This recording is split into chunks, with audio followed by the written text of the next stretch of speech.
This is a bet that I have been making for years and years and years with rooms full of VPs of sales. And my bet is I will bet you my house right now. You have good people working hard, trying to get business you don't want. And I still have my house. Yeah, exactly. Yeah.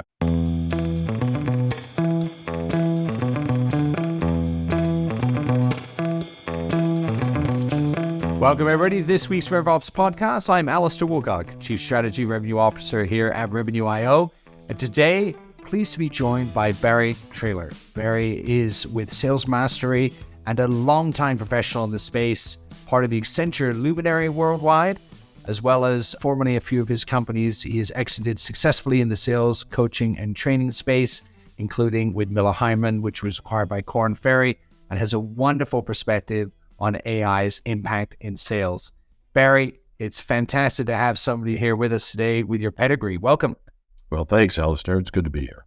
So, Barry, for the audience, obviously you've spent a lifetime of getting the best out of sales and what is going on.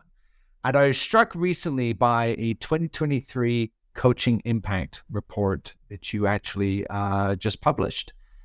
And in there is this really fascinating numbers that we get to where you talk to how companies that adhered to a sales processes solution orientation prior to the downturn are now massively outperforming that of those that did not. And I just want to start there because we often heckle process in sales, right? We often heckle the repeatability. We often heckle those aspects of it and go, well, it's the art of the sale, it's the conversation, it's all of those things that really matter. But what you're suggesting here in the research that you've done is that the outperformers right now are those that actually adhere very strictly to a process and they adhere to coaching on that side. And your results are pretty interesting. Like just before I hand this over to you, the stat that really popped out for me was when we look at the win rates of those companies, it went from those that had ad hoc coaching and processes, 47%, those with formal coupled with advanced technologies in the space, we're getting close to 60%. And I don't know of anybody right now that is a sales leader in this environment that wouldn't like to improve their win rates by at least 13 points. Mm-hmm. Fascinating research. So what is going on behind the scenes on those numbers?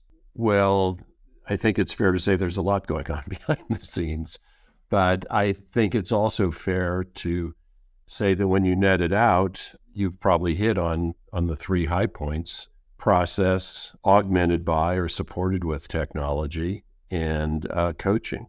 And all three of those, I mean, they're like, I hadn't thought of this, but, it's an old metaphor, a three-legged stool. Is it? And, it's very stable when you have all three legs, and if any of them is shorter or missing, it's a problem. And, right. The thing that we say about, I want to maybe temper the intro a little bit, because there's always this, kind of push-pull. Is it art? Is it science? Art or science? And I don't feel those need to be mutually exclusive, for starters. And then the other thing that we say a lot is that, and you mentioned ad hoc and informal, it's not that you're unsuccessful when you operate in that way. It's that you're unpredictable when you operate in that way. Right. So there are people who operate, completely in the moment. They are 110% artistic, if you will. They do not want to be burdened with technology or data. They want to be completely present and in this moment with no restriction. Right. That can work. And there are plenty of people who've done really well in sales who have established and elevated great relationships over time without any technology whatsoever. It's not a model that scales well. And in most cases, it's not a model that predicts well. And that's the problem. When I would introduce that notion at sales meetings, I would always start, we have a video on our website it's called Making the Number. It's all about the number, right? And everybody will say yes to that. And then I'll show plots of two companies over 3 years. One's plus or minus 5%, the other's plus or minus 50%. They both made their number during that 3-year period. But if they were publicly traded companies, the plus or minus 5% would have 3 or 4 times the market cap of the plus or minus 50% because they're predictable. And the thing that most often determines that, or another way of looking at that, would be to say they have their processes under control. So I hear you on the art coupling with the science. I wouldn't disagree with you there. But I think for a lot of people, we say we should institute a sales process. We say that we should have the trainings and the coaching components coming in there, but it's actually quite hard to systemize. It's quite hard to put that in. And again, if I just reference your own report here, one of the things you point out is that the companies that are beating quota, they're doing better, right? 76%, so over 3/4 have implemented a formal or higher sales process. So let's just double on the process word here for a second. Uh-huh. What are the sales processes that are working, and how heavy-handed are they in there? Like when you say they've implemented formalities and a higher sales process, are we talking they're excellent at their medic or medpic and challenger components or sense making, etc., and they've got it systemized across the company? What are you seeing that is different from the ones that are making it versus the ones that go, well, yes, we use challenger, and really they just use the lipstick version of challenger? Well, I think there are 2 points to be made here. One is distinguishing or differentiating methodology from process. So challenger, strategic selling, customer-centric selling, whatever, fill-in-the-blank selling are methodologies. And what you get with methodologies are a common vocabulary, right, and some tools to use that are consistent, shared among the group. Process is what people do and how well they do it. And we could spend a lot of time talking about both of those, but just to make the point that they are different. I think the thing that when we've looked at it, we've been looking at it now for over 20 years, when Jim first defined 4 levels of sales process back in 2000 for an article he wrote for Forbes, was ad hoc, informal, formal, and I forget what he called it. We changed it to dynamic some number of years ago. But in any event, as you move across those, Alastair, the things that are changing is more coaching, more collaboration, more technology, and increasingly more analytics. And so the way we would define them is ad hoc or random. Basically, everybody's doing their own thing. Right. We hire good people and we get out of their way, which is really, in our view, just benign neglect from a management standpoint. But, it is a philosophy. Informal, we have a sales process. People are exposed to the thing you're saying is kind of the lipstick version. They're exposed to it. They're expected to use it, but that is not monitored. It's not reinforced. It's not enforced. Formal, they are exposed to it. It's the way we do business around here. It's the SOP. Some people would say it's our Bible, and they can be nearly religious about it. And it is reinforced. It is enforced. It is baked into the day-to-day. And dynamic, you now have analytics and more technology being applied to it. Those were the definitions we used from 2007 when we introduced the sales relationship process matrix, the SRP matrix, up until last year in our Harvard article when we introduced and relabeled the 4th level agile sales process and added a 5th level, which is customized. And that's really looking at the introduction of AI and ML, machine learning, to augment process, to augment all the rest of it. So I think consistency and collaboration and coaching are the kind of the watchwords as you move up in levels of process implementation. And what's interesting about that, as I reflect on similar research you saw back at Gartner in the day, you would find that top performing sales managers were very adept at helping reps with regionalization. They're very adept at one-to-one coaching around deals, the negotiation, what was needed, kind of the mechanics of the situation. So the situational awareness piece was very high among them. And they knew how to coach that. They knew how to scale that. They spent a disproportionate amount of their time thinking and acting that way with their sellers. It's good. On the flip side of that, the bottom 25 percentile spend a lot of time in reporting.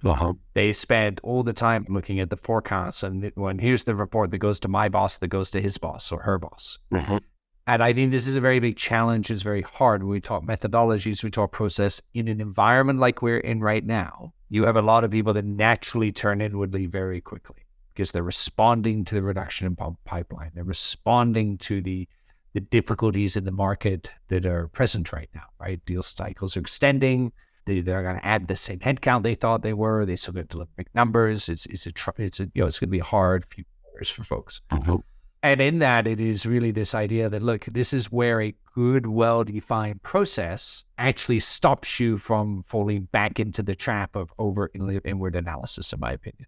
And it's going to allow you to actually follow a process that actually supports the reps in terms of the engagement side that is germane to top-performing sales teams, right? So the process actually mirrors the steps and actions that need to occur on engagement and around support.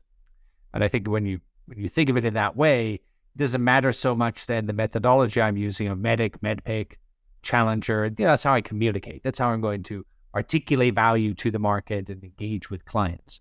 But the process actually gives me the repeatable result I want. And it does seem that your research corroborates that thinking. Yeah, I don't think there's any question of that. The thing that I think I absolutely agree with you describing, the upper 20% and their situational awareness, and I would say process focused. I would also say consistency versus the bottom 20% focused on reporting. But I'll tell you a story. Long before CRM, a VP of sales that we worked with was just rabid about the numbers. And he was kind of an Excel maven. And so every month, he had the numbers on each of the reps. And every month he would send them their numbers and the team aggregate numbers. And it was a very short email that went to each rep. He said, please send me your reply, not longer than 3 paragraphs, telling me what these numbers mean to you. And if I don't have that by the end of business on whatever day, I will write you a 1-paragraph email telling you what these numbers mean to me. And what he really was doing was not focusing on reporting. He was forcing people to think about the numbers they were putting in the report. Yeah. And I think that may be another difference between the top and bottom 20%, is they're actually asking themselves, what does this mean? What are these numbers telling us? And the answer is, they're not telling you anything unless you think about it. Yeah. That's the difference between data and information. So I think that it's not just process. I think process is the way you consistently aggregate or accrue numbers so we're all measuring in the same units. That's what process gives you. But thinking about and really analyzing what are the numbers saying is a whole other part of the game. It really is. And there's a dizzying amount of data we're now able to collect around this, right? We can look at all kinds of engagement information, behavior information. We can look at different attributes. We can look at things that are happening in calls, after calls. A lot of these things are there. I think often it's the synthesization of that down to the most basic things that are going to drive the action. And I would suggest to people, if you're looking at more than, I would say, 6 items at any given time, you're probably not going to make a sensible decision, right? We for all of the fantastic dashboards I've seen in the world, the most simple ones are the most effective, right? I think there are a couple of things. Number one, we've been saying this for a long time. People are drowning in data and they're dying of thirst for actionable information. Yes. And so when you look at the pyramid of knowledge, the base is data. One level up is information. Another level up is understanding. Another level up is knowledge. And the top level is wisdom. And right now, people are just drowning in data. And I think understanding which are the 6 gauges that we should be looking at that really matter. Requires perspective and wisdom over time. And in what you're seeing right now, as people are pivoting with the market conditions, are there any particular metrics that are jumping out at you more dominantly than others right now? Well, I think there are a few that, have caught headlines. I think the layoffs is a metric that's catching my attention. And you mentioned people who thought they were going to be adding headcount in art. Throwing bodies at it, I don't think is useful. One of the metrics that's deeply disturbing to me right now is the churn rate in SDRs and BDRs, as an example.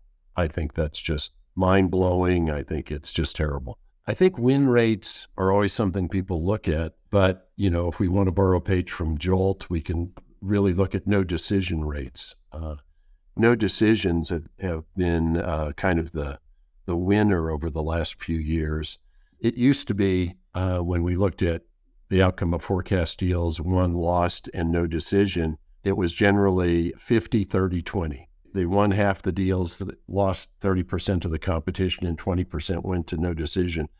And the no decision keeps creeping up. It's upwards of 25% now, which means 1 out of every 4 deals that went through the entire sales buying journey dragged along, and the resources and energy and emphasis that was given those the entire way wound up with nothing for anyone. I mean, that's really something. And, to have that grow from just under 20%, it was like 19%, up to 25. I mean, that's a 25% increase. Yeah. That's big. I've seen similar types of things as well. The no decision piece, a lot of people struggle with right now. Right. Some put it down to deals just extending or things like that as well. But what would you say to an enterprise today where, they are trying to shore that up and not have that creep into their business? Like, what are some of the tips for dealing with the no decision side? Well, so there are 2 things. One has been forever and the other is for this point in time. Mm-hmm. The first is, this is a bet that I have been making for years and years and years with rooms full of VPs of sales. And my bet is, I will bet you my house right now, you have good people working hard, trying to get business you don't want. And I still have my house.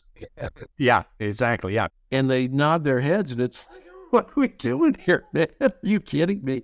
It's like, what you call ICP, ideal customer profile, we call perfect prospect profile, whatever you call it, what is it? Yep. And, are you holding that up against all the leads that you're generating and qualifying against that or not? I mean, come on. And it's like, well, here's our ICP, but basically anybody who'll fog a mirror right now is, like a hot ticket. Come on, man. And so this is not new. Qualify. Todd McCarthy, he's in search now, but when he was VP of sales, his coaching was always look for exit to door. He was always trying to find out why we should stop these rather than drag them along. Yep. And so that's my number 1. Number 2, we have a paper on this, happy to share with anyone or give you the link, you can share. We call not the first rodeo, won't be the last. Right now, a lot of people are saying, are we in a recession? Are we going into recession, hard landing, soft landing, whatever? Have we seen anything like this before? In the pandemic? No, we've never seen anything like this before. Well, have we or haven't we? Well, 15 years ago, we had a thing called the Great Recession, another black swan event. Yep. And the thing that we saw there that served people well, number 1 was really focusing on existing accounts. So the number 1 objective this year still is new accounts, new logos.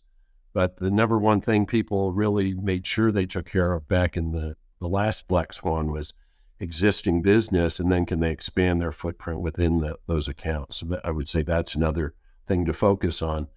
And the final thing I'll say about this, I could go on for some time, is we have written, I think this is in the same paper as you were talking about, companies that were down at the lower level of the sales performance scorecard. If they continued to do in tough times what they did when things were good, they got crushed. But if they moved up to sort of at least formal sales process and a higher level of relationship, they basically held steady. The folks that were at that point to begin with and were doing well, when things went south, if they continued to do what they'd always done, they got crushed. But if they went to a higher level of process and higher levels of relationship, they again held steady. So, those would be our recommended guidelines for, how to weather this storm. And I will summarize that back. When I think of it, the ICP and the segmentation side is hugely important, right? Be relentlessly qualifying. Qualifying isn't a stage 2 thing. Qualifying is until you've won or lost the deal. Yes. Just let's say that again. Don't even say it different. Just say that again. Yeah, exactly. Yeah, qualifying all the way through the funnel, every single stage until you win or lose. And that's important because the buying groups are big, right? And especially in the enterprise space. You can't just sell to a person and do banked.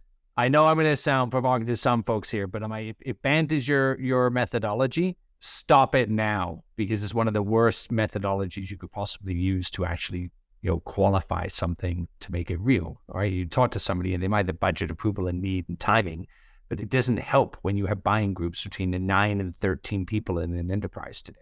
I thought the A in BANT was authority, and if you actually have the right authority, it's okay. But most people have redefined the right authority as the highest person I can talk to. Well, and bingo, and that's why it also goes. It fails so badly. We got to cover the other two, but there's just what we're talking about. That people often are single-threaded in their relationships, so they hear what they want to hear and they want to go do it. And I don't care if you're actually even touring all the way to a C level. Most C levels today are not going to make decisions in isolation on most things, right? There's a collaborative approach. They bring others in. They may be a final decision maker or somebody, yes, that says I'm in or out, but nonetheless, it's just not a truism. And a friend of mine is Doug Boucher, wonderful analyst, works to Gartner sales leaders. He was just telling me a short time ago how during the pandemic that actually dropped, which is really interesting data, right? So during that pandemic period where everybody was at home wondering what was going on, you actually saw the volume of decision makers decrease, which it hasn't for years. It's been growing for years. Mm-hmm. And what happened was you actually had everybody suddenly going, look, we got to make decisions in our business. We got to move ahead. So just open it up a little bit. And so that's literally what transpired. So the groups dropped down to about 6 people from their peaks of that were prior to that pre-pandemic. Mm-hmm. But today, literally spot check, I think in their last, they did 6-month spot check, headed into 2023, it's actually at its highest levels nearly ever in terms of some of the biggest groups ever. So it's completely swung because now everybody's going, hold on, risk. Yeah. I don't want to have the risk right now. So because we're in a high risk, high stakes environment, you got a lot of people influencing on that. Hence, you better be always qualifying all the way through with all of the different constituents. Okay, so 2 things you said. One, hearing what they want to hear, that's been described as listening with happy ears. Yes. It's hearing what you want to hear. Yeah, no. But to the point you were making, the number of decision makers actually went down. I believe that, but I also would be willing to push back and say, but I bet the level of the decision maker went up. That's right. During that same period. For example, we did a case study with an executive that prior to the recession had $2 million signature authority, and during the recession dropped down to below 50,000. Right. His title didn't change, but his signature authority sure did. Sure. Yeah, absolutely. Yeah. Yeah. And as my partner, Nikki, likes to say, during a recession, the CFO becomes the CF no. Yes. Can I have no? And here's a no. No. So. Well, listen, this has been fascinating. I think, the advice on focus on the ICP, relentlessly qualify people out, it is so key. Instituting a rigorous process to go with your methodology. Clearly, your data is showing that's improving win rates a lot right now, right? 13, 16%. That's fantastic. Actually, it's 13 to 16 points, which is more like 30%. It's an extraordinary shift, right? When we think about that overall. But unfortunately, we are out of time right now. Okay.